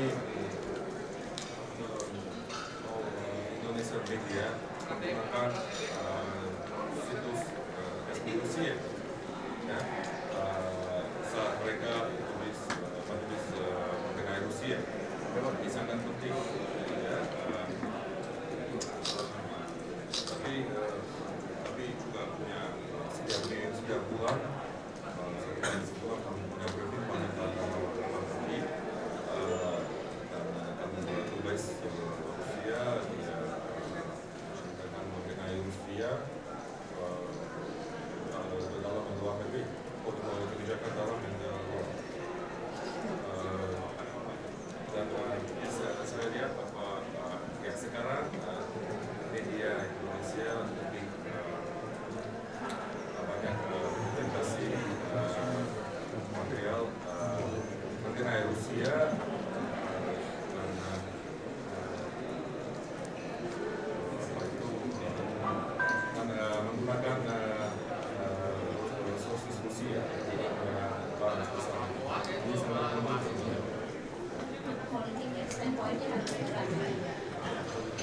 Yang saya bayangkan adalah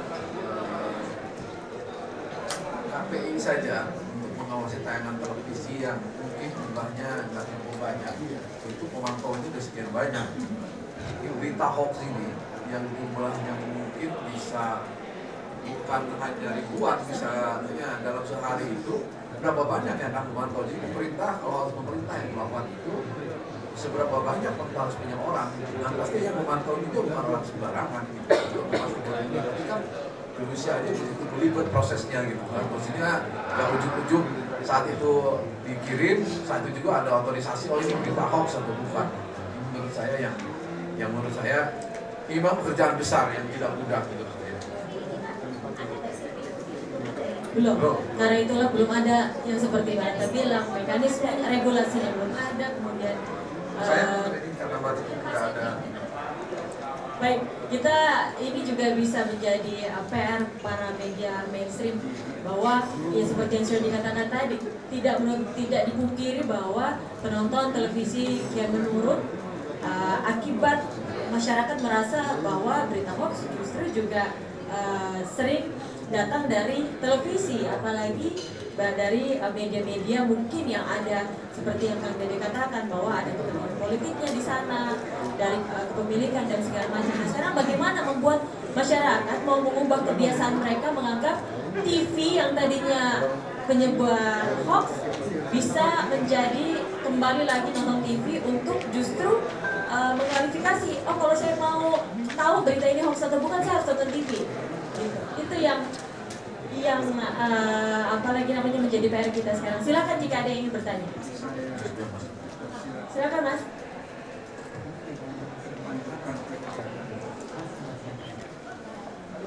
Memang forum ini jadi sayang sekali ya, narasumber dari pemerintah tidak hadir.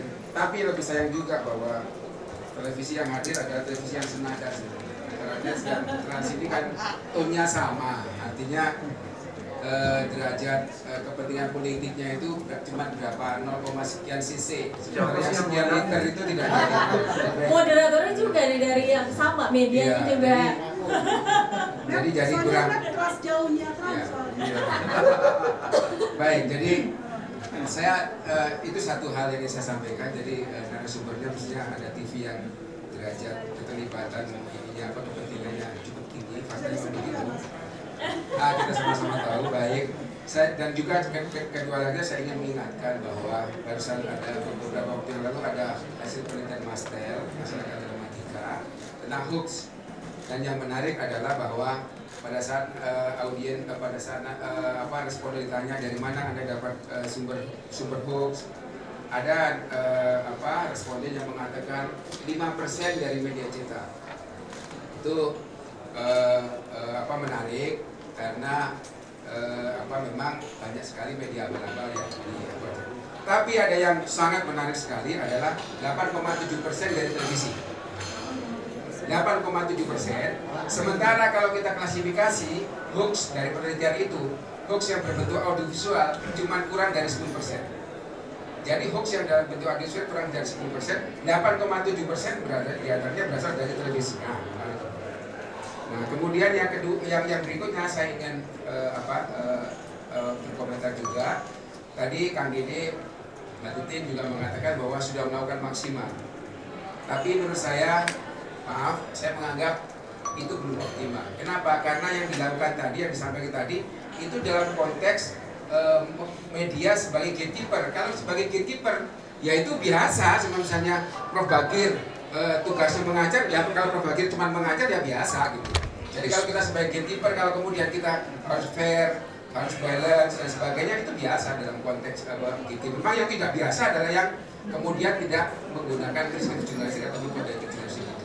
Nah, oleh sebab itu saya usulkan adalah karena hoax ini sudah sedemikian luar biasa, maka lakukanlah langkah-langkah luar biasa. Jangan sekedar kemudian menjaga bahwa output dari medianya sesuai dengan kode etik, kemudian wartawannya menjaga diri bukan hanya pada saat dia berperilaku di newsroom tapi juga di sosial media. Ini banyak sekali kita temukan justru sumber hoax itu juga antara lain kan dari wartawan yang berperilaku di sosial media. Mereka tidak tahu bahwa kemudian pada saat orang berkomentar, pada saat orang meneruskan pesan-pesan dia itu dengan melihat bahwa dia sebagai wartawan. Jadi lakukan langkah yang luar biasa. Apa? Banyak sebenarnya. Jadi misalnya tadi janganlah kita melihat bahwa apa yang dilakukan pihak lain, yang dilakukan pemerintah, yang dilakukan civil society atau apa, lakukan saja apa yang bisa kita lakukan. Artinya bahwa kalau sekedar untuk menjaga bahwa kita sebagai gatekeeper itu terjaga, itu biasa, maka lakukan dengan biasa. Contohnya adalah misalnya buatlah program-program misalnya yang tentang penyadaran tentang hoax. Jadi misalnya jangan hanya memberitakan kalau ini hoax kemudian memberitakan bahwa ini yang bukan hoax. Menurut saya perlu ada langkah-langkah, misalnya kayak bikin program misalnya mingguan, misalnya ada hoax terjahat minggu ini, hoax paling konyol minggu ini, bagian dari media literasi. Jadi jangan cuma sekedar ya mas saya gini, kita kan cuma pilihan punya mau lebih agresif atau mau menerima serangan saja. Menurut saya harus lebih agresif dalam konteks hoax ini. Jadi kalau misalnya apa piungan atau apa agresif, kita lawan juga dengan lebih agresif dengan apa manfaatkan apa media kita. Kalau mereka main di media sosial, kita main juga di media mainstream plus media sosial, pasti mereka akan bisa kita kalahkan. Jadi sekali lagi bahwa media itu harus berperan sebagai lilin yang menerangi, bukan lilin yang membakar. Pada saat masyarakat dalam kegelapan, masyarakat harus melihat kepada lilin yang menerangi. Kalau kemudian lilin itu sudah membakar, maka mampuslah kita, sudah habislah masyarakat kita. Sekali lagi bahwa pada saat kita mainkan peran sebagai media, yang kita pertaruhkan bukan hanya stasiun kita, bukan hanya profesi kita, tetapi masyarakat kita secara keseluruhan. Apalagi juga termasuk demokrasi. Pada saat kita tidak dipercaya sebagai sumber informasi yang kredibel, maka tamatlah klaim kita, tamatlah harapan kita sebagai pilar keempat demokrasi. Terima kasih. Adanya program khusus, segmen khusus seperti yang tadi diusulkan. Silahkan Kang Dede atau Mbak Titi bergantian, silahkan.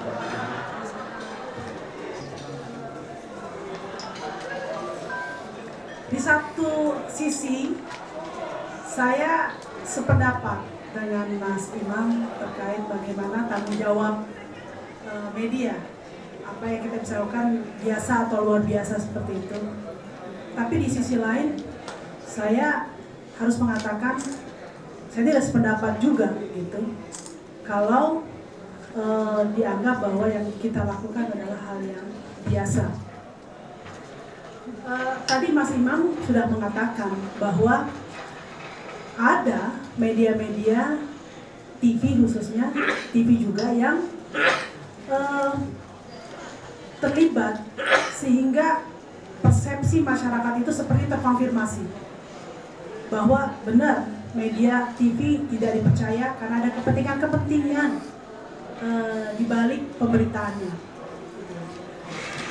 Yang saya katakan bahwa kenapa kita harus melakukan tugas masing-masing, membenahi media kita, membenahi newsroom, karena pada kenyataannya kita harus akui Mas, gitu. Standar kualitas media di kita itu masih problem. Dewan Pers juga, kenapa Dewan Pers melakukan verifikasi? Itu kan karena menyadari bahwa sekian ribu media, sekian puluh bahkan ratusan ribu jurnalis belum memiliki standar yang sama.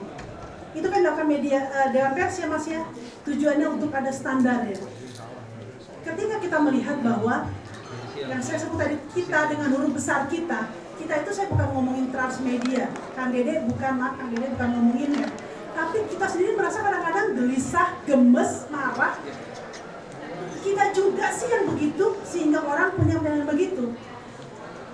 Kita kan hampir setiap tahun masuk jurnalis baru, kita punya tanggung jawab bagaimana membuat jurnalis kita seperti yang memang sesuai dengan keinginan kita, jurnalis yang berkualitas dan sebagainya. Tanggung jawab kita ya Mas ya. Nah, itu kita harus sadari bahwa kenapa kita seperti terkesan pasif, terkesan dari pihak luar. Sebenarnya enggak Mas, bahwa kita harus akui bahwa banyak media yang belum menjalankan tugasnya itu Mas. Jadi belum bisa saya belum mengatakan hal biasa, enggak. Menjadi luar biasa ketika media Indonesia menyadari bahwa ada problem loh di kualitas medianya. Itu menurut saya luar biasa kalau kita mengakui. Karena saya nggak enak apa ya, pakai gitu loh. Kalau ngasih tahu, media, kita mau sebut nama, lu juga sih begitu beritanya, nggak enak mas gitu. Kenapa? Sistem budaya kita nggak enak, tapi kita udah deh, gue nggak bisa ngapa-ngapain media lu punya problem di saya sekarang. Jadi menurut saya apa yang kita lakukan ini meskipun dianggap ini adalah kewajiban, kenapa polisi bekerja memang tugasnya, polisi jadi luar biasa kalau apa? Menurut saya media menjadi biasa kalau memang dia hanya tugas, tapi jika menjadi luar biasa ketika di tengah carut marut sekarang dia mencoba membenahi lagi, balik ke basic lagi. Udah bener nggak media kita? Itu dulu mas menurut saya. Bagi saya cara kita bisa memberi contoh kepada yang lain. Hasil produk kita itu menjadi cerminan kita, dan mudah-mudahan itu menjadi refleksi bagi yang lain. Media ini bagus, mudah-mudahan itu bisa menjadi paling mudah. Daya tarik jurnalis mau masuk ke media itu menurun atau tidak? Menurut saya itu menjadi salah satu indikator bahwa itu memang punya kredibilitas sehingga orang pengen masuk ke media yang diidamkan gitu. Tahapan selanjutnya seperti yang saya sampaikan tadi, semangat memerangi hoax memang bukan mau kata-kata. Terima kasih usulan dari saran suggest dari Mas Imam yang memang sudah sangat lama di TV membuat program khusus. Kemasannya bisa macam-macam ya Mas ya, gitu. Kemasannya macam-macam. Saya setuju untuk saran itu, tapi saya bilang bahwa yang kita lakukan tanpa harus menggunakan terminologi luar biasa atau tidak, ini isu yang memang menjadi kepentingan bersama, dan bagaimana cara kita menjalankannya adalah sesuai dengan kapasitas kita di media masing-masing. Menurut saya sih itu. Tapi dengan nanti kolaborasi bersama, komitmen bersama, mudah-mudahan yang menjadi luar biasa itu menjadi lebih berasa impact-nya kalau kita memang jalannya sama-sama. Itu dari saya. Silakan. Saya kira apa yang disampaikan Mas Imam tadi 100% saya setuju Mas, bahwa apa yang harus kita lakukan tidak hanya sebatas melakukan pembinaan internal gitu kan. Tapi sebenarnya kata Mbak Titin tadi bahwa ini juga sebenarnya bagian dari tugas kita meringankan tugasnya Dewan Pers sebenarnya kan. Jadi ketika kami sadar bahwa hoax adalah ancaman dan ini harus mengambil pimpinan ke dalam, Dewan Pers kan kerjaannya jadi lebih ringan. Mungkin di JTI juga menjadi lebih ringan gitu kan. Sehingga kita dengan kesadaran sendiri memberikan pembinaan di dalam. Karena benar dari tahun ke tahun tidak ini mungkin bukan generasi ya kesekian kali, tapi yang tiap hari, tiap bulan ada karyawan baru yang masuk. Nah itu harus kita sadarkan, dan mereka itu lahir dari generasi yang dipaparkan Pak Titin tadi, bukan generasi kita, tapi generasi di bawah gitu yang mungkin sebelum masuk ke ranah kita, ke dunia ke dunia pers kita, mereka sudah bergaul dengan dunia hoaxnya itu. Karena kalau saya wawancara kadang-kadang ini yang paling gampang aja gitu, terlebih karyawan baru, kamu kenapa begini masuk ke TV? Alasannya pastilah ini ya ada sampaikan. Kemudian kamu kenapa mau masuknya ke News misalnya gitu kan? Karena begini itu saya tanya, kamu baca apa? Saya tanya isu dulu. Kadang dia tahu isu-isu yang dia baca, artinya dia tahu baca. Tapi saya tanya, kamu baca itu dari mana gitu kan? Kita bacaannya hoax tadi gitu kan. Nah kita harus mengubah itu Mas Imam. Jadi ketika itu terjadi, saya katakan terutama di kantor, pola pikir mereka harus berubah nih. Jangan sampai ketika setelah masuk ke tempat kerja kita, kemudian mereka masih menjadikan hoax itu sebagai referensi, sehingga bisa jadi salah nanti ujungnya berita kita. Ini yang juga menurut saya bagian pekerjaan yang tidak ringan gitu kan. Yang menurut saya juga yaitu ujung-ujungnya akan membantu Dewan Pers juga gitu kan. Jadi yang pertama. Terus yang kedua, yang tidak kalah penting tadi sebenarnya kalau di tempat saya punya program yang ya tidak banyak di net ini, program yang serius, lebih banyak tidak serius barangkali programnya. Termasuk kita punya program yang mungkin ini sering tabrakan juga dengan materi-materi hoax TV, yaitu namanya program dokumen. Saya punya program dokumen, program itu banyak ambil materi-materi TV dari sosial media gitu kan, yang paling lagi rame lah, yang anak-anak muda sedang komentar dan sebagainya. Ini juga di tempat saya menjadi PR besar gitu kan. Karena apa? Karena kita khawatir gitu kan, yang dia ambil itu adalah tayangan TV yang hoax yang lagi terkenal, kemudian dia tayangkan. Kita ditayangkan, apapun yang terjadi kita malah menjadi bagian daripada pendistribusi, menjadi bagian yang mempopulerkan berita hoax malah gitu kan. Itu juga PR kita ke produser di tempat saya itu untuk mengingatkan kembali, lu jangan hanya cari yang sensasional karena kan TV pasti yang dicari ada yang lagi rame gitu kan. Tapi yang benar juga informasinya, jangan asal-asalan. Tapi ya itu masalahnya seringkali yang sensasional, yang lagi rame itu adalah beritanya, kontennya adalah hoax. Nah, itu yang sering saya ingatkan di internal kita karena kita ada program ini yang kebetulan pekerjaannya memang banyak menayangkan tayangan-tayangan TV seperti itu. Dan yang terakhir, Mas Imam, saya akan pikirkan usulannya. Terima kasih. Saya pernah punya ide, tapi belum lolos di kantor, mengusulkan program semacam berita atau ya mungkin tidak harian tapi mingguan atau berapa kali itu.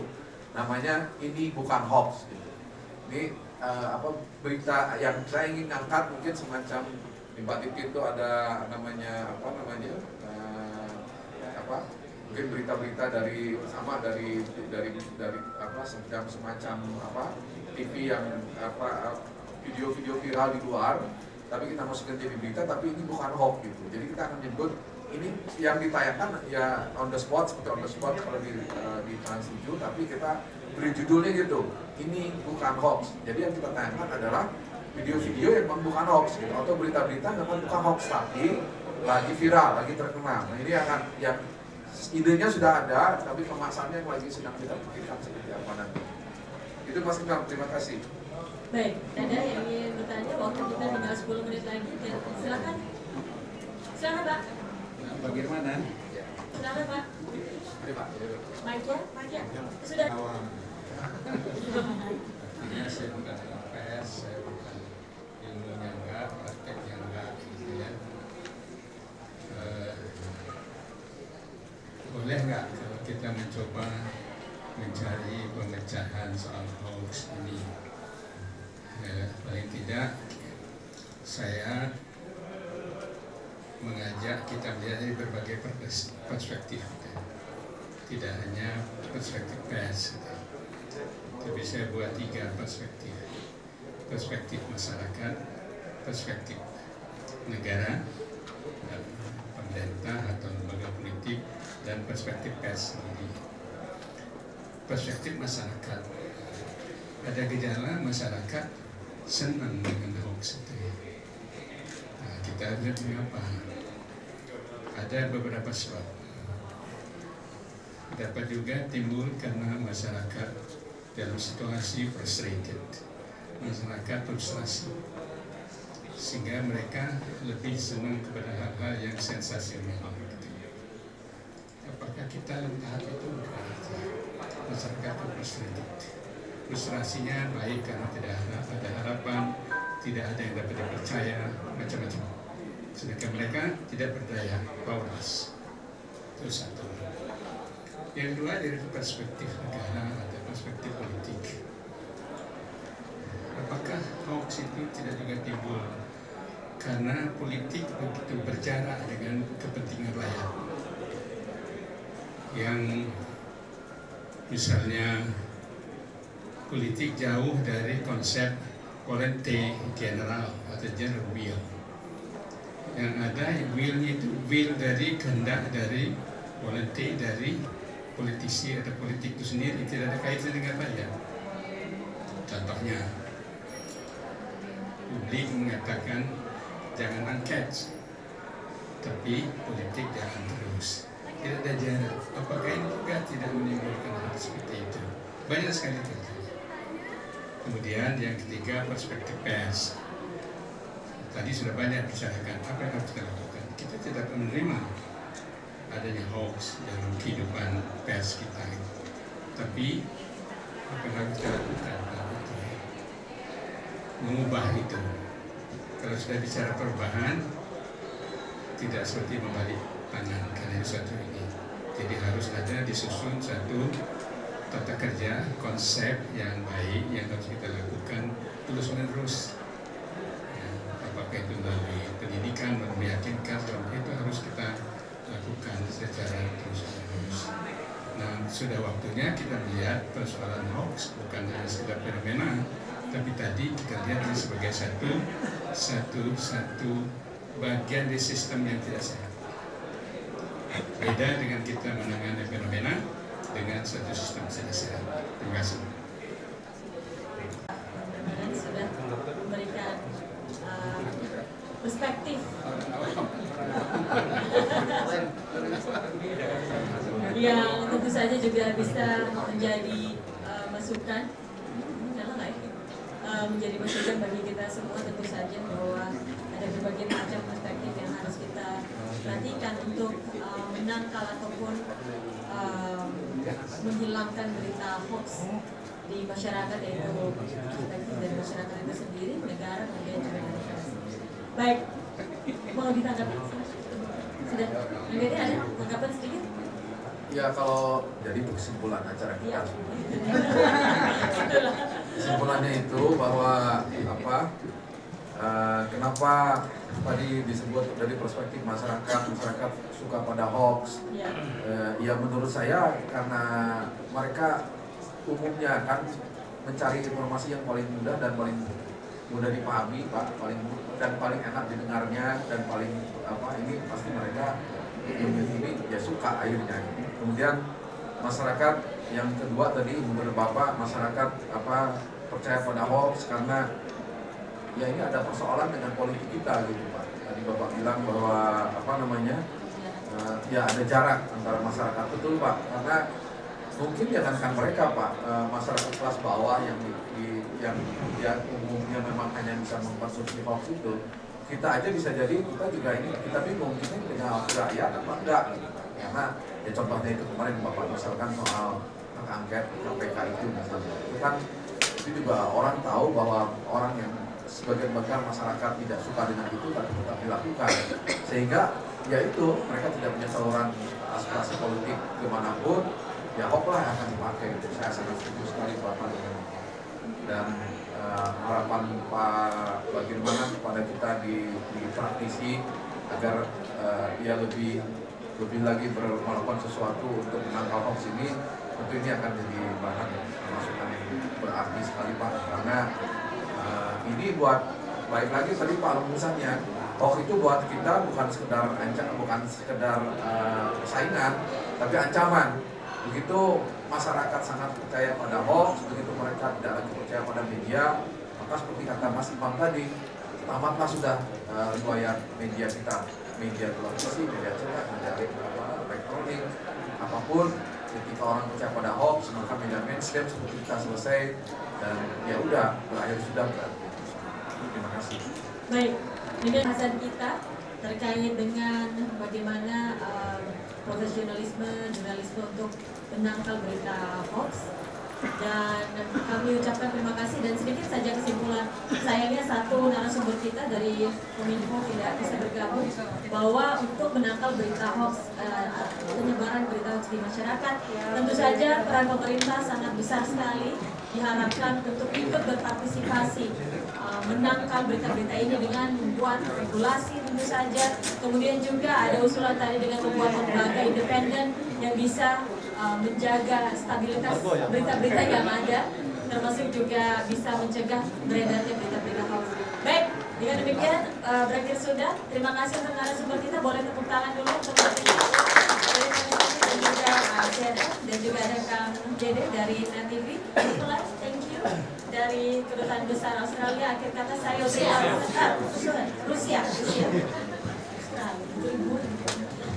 Baik, saya Putri Farza pamit juga, terima kasih atas perhatiannya. Selamat siang, sampai jumpa.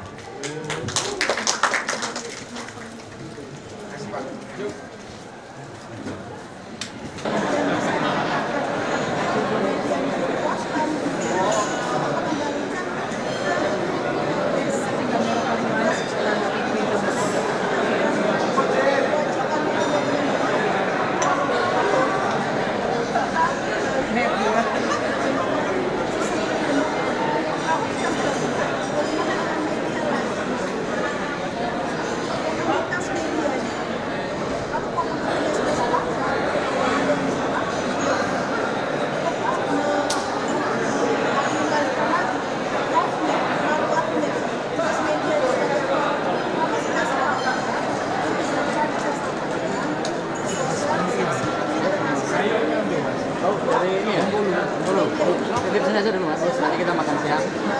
lanjut ke diskusi baru kita selesai.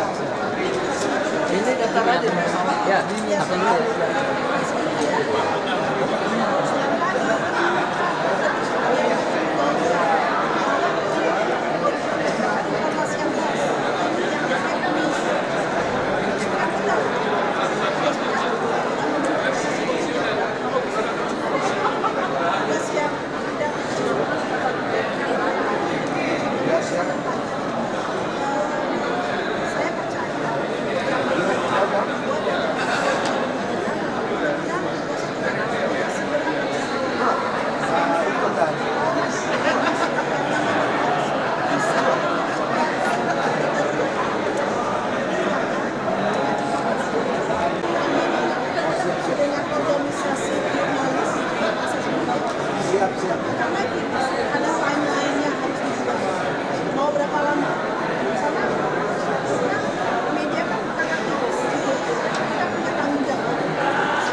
aspirasinya, bahkan menerima aspirasi dari pihak yang lain, sehingga suka-suka makin hidup. Tapi kalau hoax ini makin hidup, mengancam kita, tentu saja media kita selama kita kelola terancam.